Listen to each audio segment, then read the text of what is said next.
Sarah had always believed that what she and Ethan shared was simple, a smooth working rhythm between a CEO and her operations director. Nothing more. At least that's what she told herself. But the moment she heard he had a blind date scheduled for that evening, something inside her twisted sharply, catching her off guard. Later that night, she found herself standing across the street from a quiet little restaurant, watching through the window as Ethan smiled and handed a neatly wrapped present to a woman who looked effortlessly beautiful. They laughed together, relaxed and comfortable, like this was already something familiar. Before Sarah could stop herself, she pushed open the door. "Why didn't you ask me instead?" she blurted out. The woman froze, Ethan's face drained of color.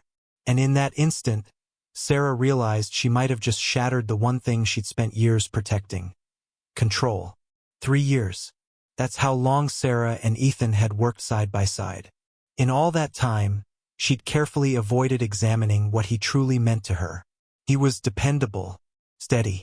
A single father who arrived early every morning and left promptly to pick up his 6-year-old daughter from his mother's house. He respected boundaries. So did she. Or at least she used to.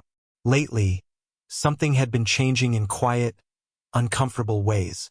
Her pulse quickened when his name appeared on her phone. She found herself scheduling meetings that could have been emails. She smiled more than necessary when he laughed, even when her joke wasn't that funny. She told herself it was professional admiration, appreciation, gratitude for someone who understood her expectations without constant direction. Still, she couldn't forget the night 6 months earlier when they'd stayed late finalizing the quarterly report. The office had been silent except for the soft hum of the air conditioning. Near midnight, Ethan had appeared at her door and placed a cup of coffee on her desk. Exactly how she liked it. 2 sugars. Just enough cream. No questions asked. He hadn't lingered. Just a nod, then gone. That small act stayed with her longer than it should have. Then there was the holiday party 3 months ago. Sarah had been standing near the bar when someone from accounting asked Ethan to dance. He declined politely, mentioning he needed to leave early so his mother wouldn't have to babysit too long. Sarah had felt relief, sharp and unexpected, and immediately hated herself for it. He wasn't hers. He never had been. Now, sitting in the company cafeteria on a cold December afternoon, Sarah poked at her salad while pretending to review budget numbers on her laptop. The room buzzed with lunchtime chatter, noise she usually ignored. But today, 2 voices behind her cut through everything. "Did you hear Ethan has a blind date tonight?" Jessica from marketing asked, clearly enjoying the gossip. Sarah's hand froze midair. "Seriously?" Amy from HR replied. "I thought he didn't date." "He always says he's too busy with his daughter," Jessica said. "But apparently Linda set it up. Family friend. His mom finally convinced him." Sarah slowly set her fork down. Her appetite vanished. A blind date. Tonight. She stared at her screen, but the numbers swam uselessly. Why did it matter? Ethan was single. He was allowed to meet someone. None of this had anything to do with her. So why did it feel like her chest was tightening with every breath? She closed her laptop, left her half-eaten lunch behind, and returned to her office. The rest of the afternoon crawled by. Her focus was gone.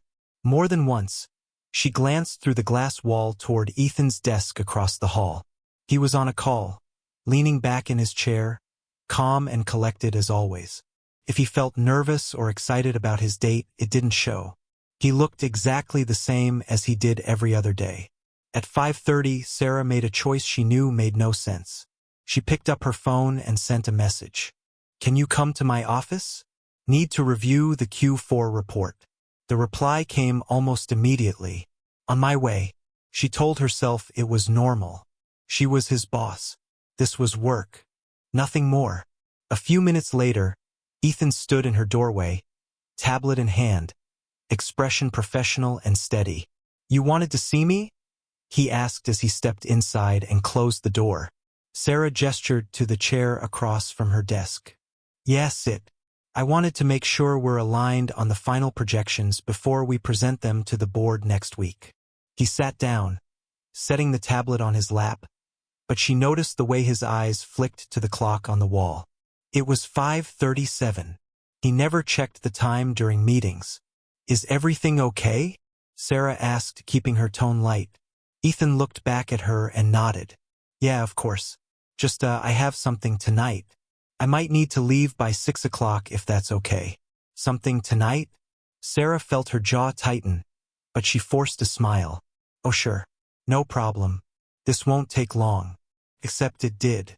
She stretched the meeting out, asking questions she already knew the answers to, revisiting sections of the report they had finalized days ago. Ethan answered everything patiently, but his gaze kept drifting to the clock. 5:45, 552, 558. Finally, he cleared his throat. Sarah, I'm really sorry, but I need to go. I can stay late tomorrow if you want to go over anything else. She looked at him. This man who had been her anchor for 3 years, who had helped her navigate the company's worst financial crisis without flinching, who had never once made her feel like she was owned in the weight of her responsibilities. And now he was rushing off to meet someone else. Yeah, of course, Sarah said, her voice coming out softer than she intended. Go ahead. Ethan stood, tucking the tablet under his arm. Thanks. I'll see you tomorrow. He left quickly, and Sarah watched him through the glass as he grabbed his coat from his office and headed toward the elevator. She stood and moved to the window, looking down at the parking lot below. A few minutes later, she saw him emerge from the building, walking briskly to his car. He opened the door, slid into the driver's seat, and then before starting the engine, he flipped down the visor and checked his reflection in the mirror. He adjusted his tie, ran a hand through his hair, and took a breath. Sarah's hands curled into fists at her sides. She had no right to feel this way, no right at all.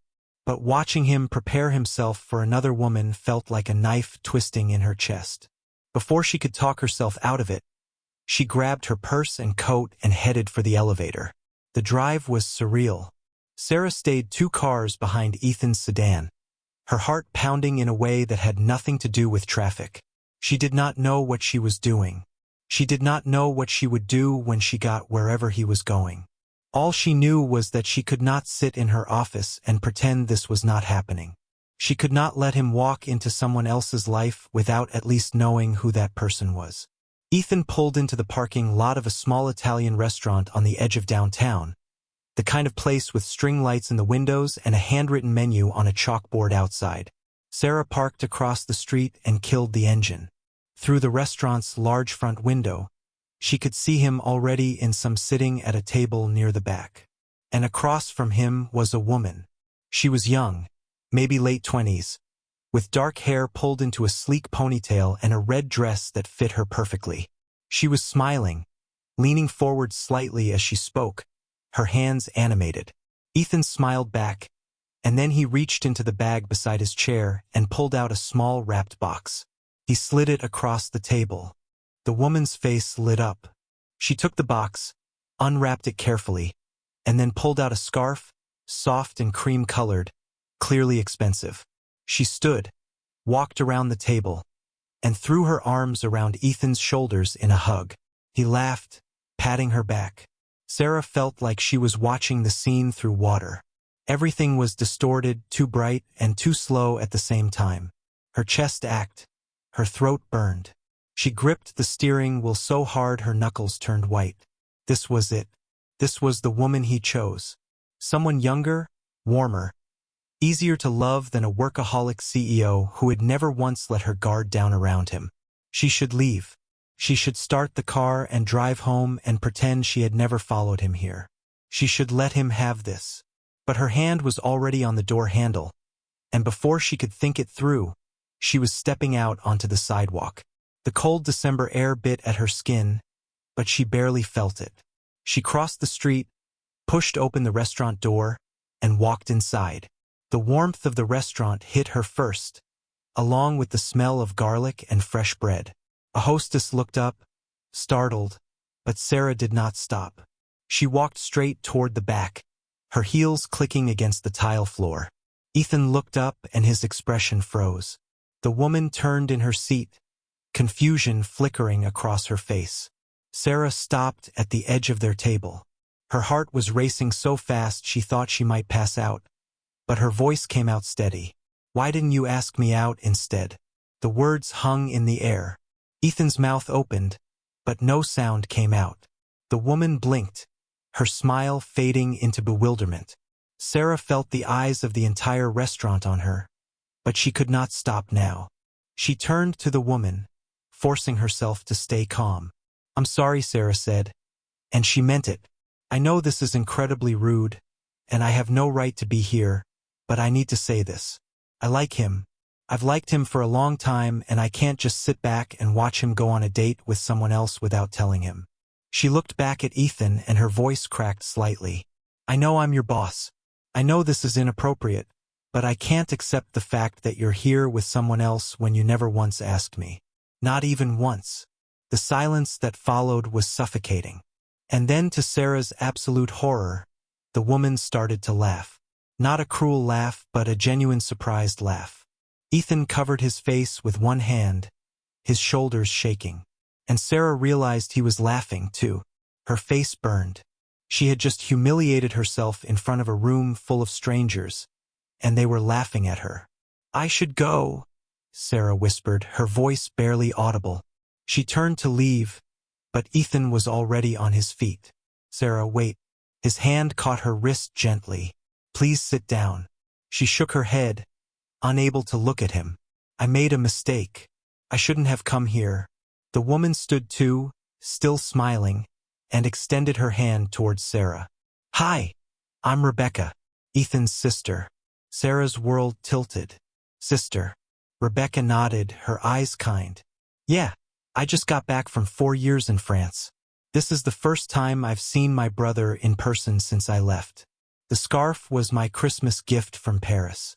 Rebecca looked from Ethan to Sarah, then gave a small, almost apologetic smile. "This isn't a date," she said gently. "It's just dinner with family." The words hit Sarah like the ground giving way beneath her feet. Heat rushed to her face. She wanted to vanish, to rewind the last few minutes and choose silence instead. But there was no undoing it now. Ethan was still holding her wrist. Not tight, not forceful, just enough to keep her grounded. "Sarah," he said softly, "please sit down." She stood frozen, staring at Rebecca's extended hand as if it were something dangerous. "Family, sister." The word echoed in her mind, refusing to settle. Her thoughts were still trapped in what she had seen through the window. The closeness, the laughter, the easy warmth she had misunderstood so completely. Rebecca seemed to read her confusion. Her smile softened. She lowered her hand and glanced at Ethan. "I should head out anyway. Lily's still with Mom, and I promised I'd pick her up before 8. Ethan started to object, but Rebecca was already slipping on her coat. She leaned in, kissed his cheek, then turned back to Sarah. "It was really nice meeting you," she said warmly. "Ethan talks about you all the time." Before Sarah could even process that, Rebecca was gone, moving through the restaurant toward the door. The bell chimed softly as it closed behind her. Suddenly, it was just the two of them, standing beside a table meant for two. Ethan motioned toward the empty chair. "Please," he said. "Sit." Sarah shook her head.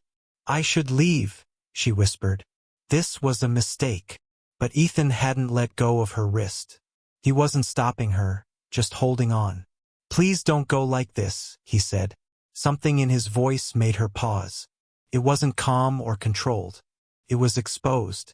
She looked at him, really looked at him, and for the first time in 3 years she saw past the professional composure he always wore. He looked shaken, unsteady, almost as lost as she felt. Against every instinct telling her to run, Sarah sat down. Ethan released her wrist and took the seat across from her, resting his hands on the table. For a while, neither of them spoke. The sounds of the restaurant faded into the background. Glasses clinking, low conversations, soft music overhead. It felt like they were sealed off in their own quiet space. I'm sorry, Sarah said at last, her voice tight. I don't even know what I was thinking. I heard you were going on a blind date and I just… Her words trailed off. She didn't know how to explain the fear, the jealousy. The moment she'd convinced herself she was already too late. And for the first time, she didn't try to hide it that she had been jealous, that she had followed him like some obsessed teenager, that she had convinced herself she had the right to interrupt his personal life. Ethan leaned forward slightly, his eyes searching hers. You thought I was on a date? It was not a question. Sarah nodded, feeling heat rise to her cheeks. The people at work were talking about it. They said Linda set you up with someone. I thought she stopped again, hating how small her voice sounded. I thought you were here with someone you liked. A strange expression crossed Ethan's face, something between amusement and disbelief. And what exactly did you plan to do about it? The question caught her off guard. Sarah looked down at her hands, twisting them together in her lap. I don't know. I wasn't thinking. I just couldn't stand the idea of you being with someone else and me never having said anything. Said what? Ethan's voice was quiet, careful. Sarah's throat tightened. She had already humiliated herself once tonight. What was one more confession? She forced herself to meet his eyes. That I have feelings for you. That I've had them for a while now. And I've been too afraid to say anything because you're my employee and I'm your boss, and there are 1,000 reasons why it's a terrible idea. The words hung between them, and Sarah waited for him to pull back, to say something kind but dismissive, to remind her of all those reasons she had just listed. Instead, Ethan's expression shifted into something she could not quite read. He looked down at the table, his jaw working like he was trying to find the right words. You want to know something? He said finally, his voice low. I've been telling myself the same thing for 3 years. Sarah's breath caught. What? Ethan looked up and the vulnerability in his eyes nearly undid her. That it's a terrible idea that you're my boss and I'm your subordinate and it would complicate everything. That I'm a single father with a 6-year-old daughter and that's not exactly an appealing package. That you deserve someone who can give you their full attention, not someone who has to leave every meeting by 6 to pick up his kid. He ran a hand through his hair, a rare break in his usually composed demeanor. I've been telling myself all of that every single day, and it hasn't changed the fact that I look for you every morning when I get to the office, that I make excuses to stop by your door, that every time you smile at something I say, it makes my entire day better. Sarah felt tears prick at the corners of her eyes, but she blinked them back. Then why didn't you ever say anything? For the same reason you didn't, Ethan said simply. Because I was afraid. Afraid of making things awkward between us. Afraid of losing the one person at work I actually trust. Afraid that if I said something and you didn't feel the same way, I'd have to leave. And I can't afford to leave. Not with Lily depending on me. His voice cracked slightly on his daughter's name, and Sarah saw the weight he carried, the responsibility that shaped every decision he made. She thought about the coffee he had brought her that night 6 months ago, made exactly the way she liked it. She thought about the way he always stood slightly behind her in board meetings, a silent show of support. She thought about the countless small kindnesses he had shown her, gestures she had convinced herself were just professionalism. I never thought you'd feel the same way, Sarah admitted. I always assumed I was just your boss, Sarah said quietly. Someone you respected, but never really noticed. Ethan shook his head, slow and certain. Sarah, I noticed you. I always have. There was no drama in his voice, no grand speech, just truth. And somehow that made it hit harder than anything else could have. It felt like something inside her finally gave way, a barrier she'd been building for 3 long years collapsing all at once. Then what happens now? She asked, her voice barely louder than a breath. Before Ethan could answer, a waiter appeared beside their table, clearly unsure how to interrupt. Sorry to bother you, but were you ready to order? Ethan glanced at Sarah. Only then did she realize they were still sitting at the table he'd booked, the one meant for dinner with his sister. Logic told her she should leave. She should let him continue his evening as planned. but she didn't want to walk away anymore. Actually, Ethan said, turning back to the waiter, could we get another menu? And a glass of wine for her. Relief crossed the waiter's face as he nodded and hurried off. Ethan looked back at Sarah. Please stay, he said gently. We should talk this through. She nodded, trusting herself even less than her voice. When the waiter returned, they ordered food neither of them really cared about. Once he left again, silence settled between them, but this time it wasn't heavy. Felt calm, almost safe. After a moment, Ethan spoke. Can I ask you something? Sarah nodded. When did this start for you? He asked. Was it recent? Or earlier? He sounded genuinely curious, like someone discovering a story he hadn't realized was unfolding. Sarah thought back through the months. I think it was the night you brought me coffee, she said. 2 sugars. Cream. Even though I'd never told you how I take it. Ethan smiled softly. You mentioned it once. Almost a year before that. We were in a finance meeting and someone brought the wrong order. You said you couldn't drink it because it wasn't sweet enough. She stared at him. You remembered that? I remember a lot of things you say, he replied quietly. Probably more than I should. Warmth spread through her chest. For so long, she'd believed she was alone in this, that her feelings were foolish, unreturned. But now she realized he'd been paying attention all along. And you? Sarah asked.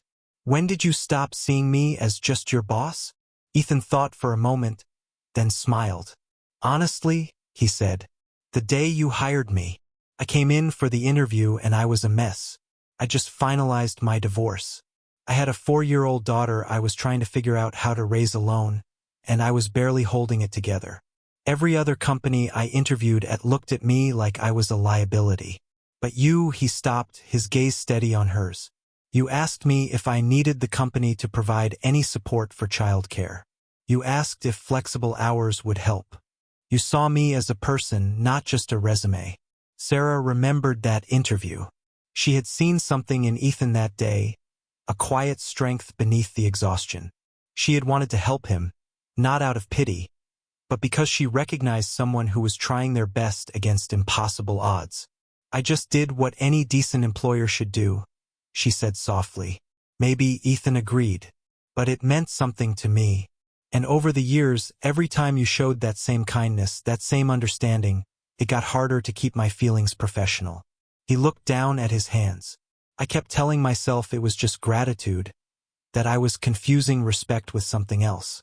But then there were moments, like at the holiday party, when someone asked me to dance, and all I could think was that I wished it was you asking. Sarah's heart skipped.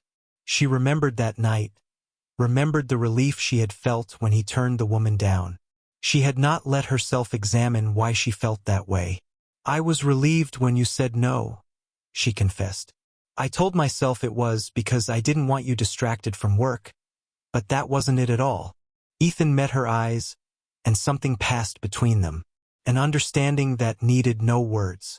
Their food arrived, and they ate slowly, the conversation shifting to safer topics, but never losing the undercurrent of everything they had just admitted. Sarah learned that Rebecca had been studying art history in Paris, and was planning to open a gallery in the city. Ethan told her about Lily's obsession with dinosaurs, and how his mother had been helping him raise her ever since the divorce. The more they talked, the more Sarah realized how much of his life he had kept separate from work, not out of secrecy, but out of necessity. When the check came, they both reached for it at the same time. Their hands brushed, and neither of them pulled away immediately. Let me, Sarah said. I'm the one who crashed your dinner. Ethan smiled, but there was something sad in it. Sarah, we need to talk about what happens next. I meant what I said. I have feelings for you. But I also have a daughter and I have a job that I can't afford to lose. If we do this, if we try to make this something real, it's going to be complicated. Sarah nodded, understanding the weight of what he was saying. I know, and I'm not asking you to make any decisions tonight, but I need you to know that I'm willing to figure it out, whatever it takes. Ethan looked at her for a long moment, and then he stood, offering his hand. Come on, let's get out of here. They walked out of the restaurant into the cold December night, and Sarah felt the shift in temperature like a shock to her system. The street was quiet, decorated with white lights strung between lamp posts, casting a soft glow over the sidewalk. A light snow had started to fall, small flakes that disappeared the moment they touched the ground. Ethan walked beside her, his hands in his coat pockets, and for a while neither of them spoke. Sarah did not know where they were going. Her car was parked across the street, but she did not move toward it. Ethan seemed content to just walk, so she followed his lead. They turned down a side street lined with small shops, most of them closed for the evening, their windows dark, except for the holiday displays still lit from within. The silence between them was not uncomfortable, but it was heavy with everything they had said inside the restaurant, and everything they had not yet figured out how to say. After a few minutes, Ethan stopped in front of a small flower shop. Through the window, Sarah could see buckets of roses and lilies arranged in neat rows, their colors muted in the dim light. Ethan glanced at her, then pushed open the door. A small bell chimed, and an older woman behind the counter looked up from a bouquet she was wrapping. "We're about to close," she said, but her tone was not unkind. Ethan nodded. "I just need one. A red rose if you have it." The woman studied him for a moment, then smiled and walked to one of the buckets. She pulled out a single long-stemmed rose, its petals deep crimson, and wrapped the stem in brown paper. $6, she said. Ethan handed her a $10 bill and told her to keep the change. The woman thanked him, and they stepped back out into the cold. Ethan turned to Sarah and held out the rose. She took it, her fingers brushing his, and felt the thorns press lightly against her palm through the paper. "What's this for?" she asked, her voice soft. Ethan looked at her, and there was something different in his expression now, something more certain. "I want to ask you something, and I want to do it the right way this time." Sarah's heart started to beat faster. Ethan took a breath, his gaze steady on hers. "Sarah, would you go out with me? Not as your employee, not as someone you work with, just as a man who's wanted to ask you this for a long time, but didn't have the courage until you showed up tonight and made me realize I was wasting time being afraid." The words settled over her like the snow, soft and unexpected and perfect. She looked down at the rose in her hands, then back up at him. "Yes," she said simply. "I'd like that." Ethan smiled, and it was the kind of smile she had never seen on him before, open and unguarded. He reached out and took her hand, lacing his fingers through hers. They started walking again, slower this time, and Sarah felt something loosen in her chest. For 3 years she had carried this weight, this fear of saying the wrong thing or crossing a line she could not uncross. And now with her hand in his, it felt like the simplest thing in the world. "Can I ask you something?" Sarah said after a while. Ethan glanced at her. Of course, she hesitated, then decided there was no point in holding back. "Now what about work? What about the fact that I'm still your boss and people are going to talk?" Ethan slowed to a stop, turning to face her fully. "People are always going to talk, Sarah. That's not something we can control. But what we can control is how we handle it. We keep things professional at the office. We don't give anyone a reason to question your judgment or my competence. And if it gets to a point where it becomes a problem, then we figure it out together." Sarah nodded, but she could see the worry in his eyes. The same worry that had kept him silent for so long. "And what about Lily?" she asked quietly. "I know she's your priority, and I would never ask you to change that. But if we do this, I need to know what that looks like. I've never been a part of a child's life before. I don't want to mess that up." Ethan's expression softened. "Lily's been through a lot in the last 2 years. Her mom left and she doesn't really understand why. My mother's been amazing, but Lily knows it's not the same as having 2 parents. I'm not asking you to be her mother, Sarah. But if this is going to work, then eventually she's going to be part of your life too. And I need to know that you're okay with that."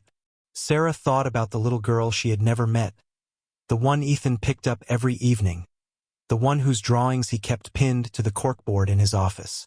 She thought about what it would mean to be with someone who had a child, the responsibility and the complications, and the fact that she would never come first. And she realized that none of it scared her as much as the thought of walking away from Ethan. "Now I'm okay with it," she said. "I don't know how to be good at it yet, but I'm willing to try and I'm willing to take it slow for her sake." Ethan's grip on her hand tightened. "That's all I can ask." They started walking again, and Sarah felt the tension that had been building all night finally start to ease. They talked about small things, about Rebecca's plans for her gallery, about Lily's upcoming school holiday concert, about the board meeting next week that they both knew was going to be difficult. The conversation flowed easily, the way it always had between them. But now there was something more beneath it, a closeness that had been there all along, but was finally allowed to exist. When they reached Sarah's car, she did not want the night to end. She leaned against the driver's side door, still holding the rose, and looked up at Ethan. "What happens now?" she asked. Ethan stepped closer, close enough that she could feel the warmth of him, even through the cold air. "Now I ask if I can kiss you," he said quietly. "And you tell me if that's okay." Sarah's breath caught. She nodded, not trusting her voice. Ethan reached up and brushed a strand of hair away from her face, his touch gentle. Then he leaned in, and his lips met hers. The kiss was soft at first, tentative, like they were both still afraid of breaking something fragile. But then Sarah's free hand came up to rest against his chest, and Ethan's arm wrapped around her waist, and the kiss deepened. It was not desperate or rushed.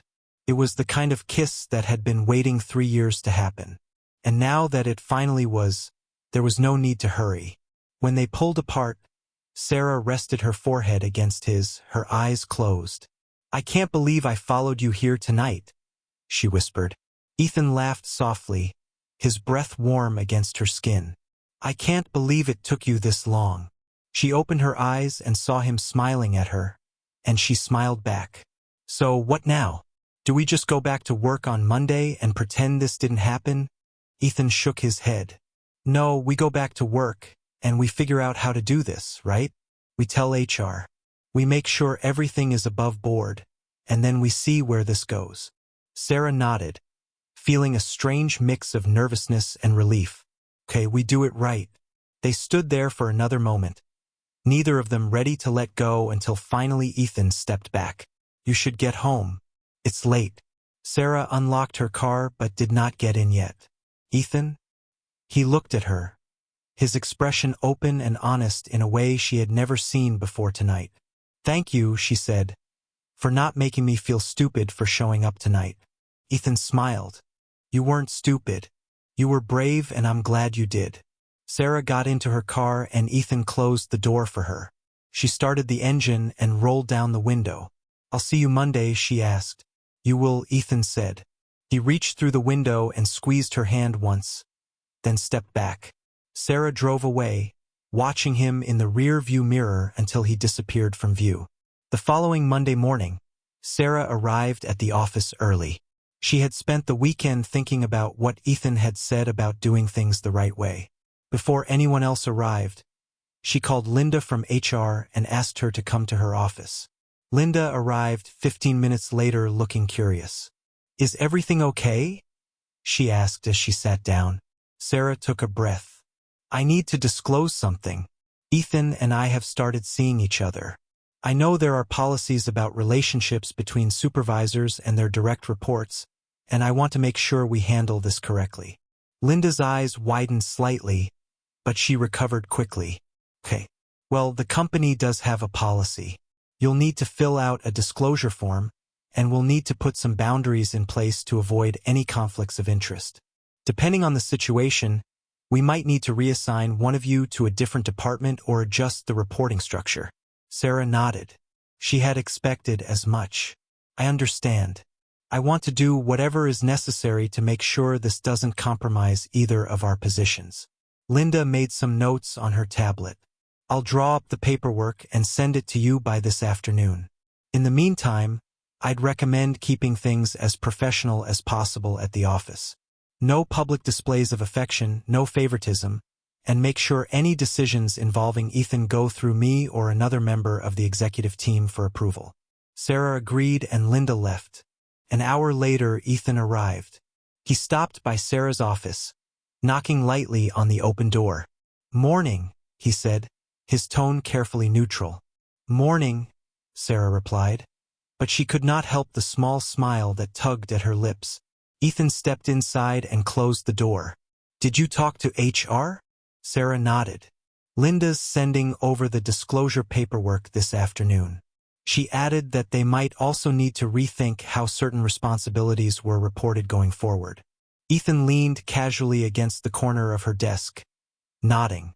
"I expected that," he said. "If changing things helps keep everything smooth, I'm fine with it." Sarah lifted her eyes to his. For a brief moment, neither of them spoke. The air felt still, charged with something unspoken. Then Ethan smiled, soft and genuine. "I should head out," he said. "I've got a meeting in about 10 minutes. He turned to leave, but Sarah called his name. "Ethan." He paused and looked back. "Yeah." She stood and walked around the desk, stopping just inches from him. "I'm really happy we're doing this," she said quietly. His smile widened. "Me too." He reached out, gave her hand a gentle squeeze, then stepped away. Sarah watched him go, surprised by how light she felt, lighter than she had in years. Over the following weeks, they learned how to live inside this new chapter. At work, they kept things professional, speaking only when necessary, careful not to blur lines. But once the workday ended, their world opened up. They shared dinners, went to quiet movie theaters, wandered the city late into the evening. Ethan introduced Sarah to Lily gradually, first as a friend from work, then as someone special. Lily stayed close to her father at first, watching Sarah with cautious eyes. Sarah didn't rush her. She asked about Lily's favorite dinosaurs and listened patiently as the little girl launched into long, winding stories. Slowly, the walls came down. About a month after the night at the restaurant, Ethan invited Sarah to dinner at his mother's house. It would be her first time meeting his family in a real way, and her nerves followed her all the way there. When the door opened, Rebecca greeted her with an enthusiastic smile. "Sarah, finally, someone new and interesting," she said, pulling her into a hug that made Sarah laugh despite herself. Ethan's mother, Margaret, welcomed her with the same warmth, and Lily, sitting on the floor surrounded by toy dinosaurs, looked up and said, "You're the lady who likes Triceratops." Sarah smiled. "That's me." Lily studied her for a moment, then held out a dinosaur. "Do you want to play?" In that moment, Sarah knew everything was going to be okay. The evening passed quickly, filled with laughter and easy conversation. When it was time to leave, Ethan walked Sarah to her car. "That went better than I hoped," he said, relief clear in his voice. "It really did," Sarah replied. "Your family is wonderful." Ethan pulled her close, wrapping his arms around her. "I'm really glad you're here," he said softly. Sarah rested her head against his chest, listening to his heartbeat. "Me too." They stayed there for a while beneath the porch light, and Sarah reflected on how much had changed in such a short time. She had spent so long convincing herself that what she felt was impossible, that fear was safer than honesty. But sometimes the biggest thing standing between you and happiness isn't timing or logic or circumstance. Sometimes it's fear, and the only way past it is to be brave enough to speak, even when you don't know how the story will end.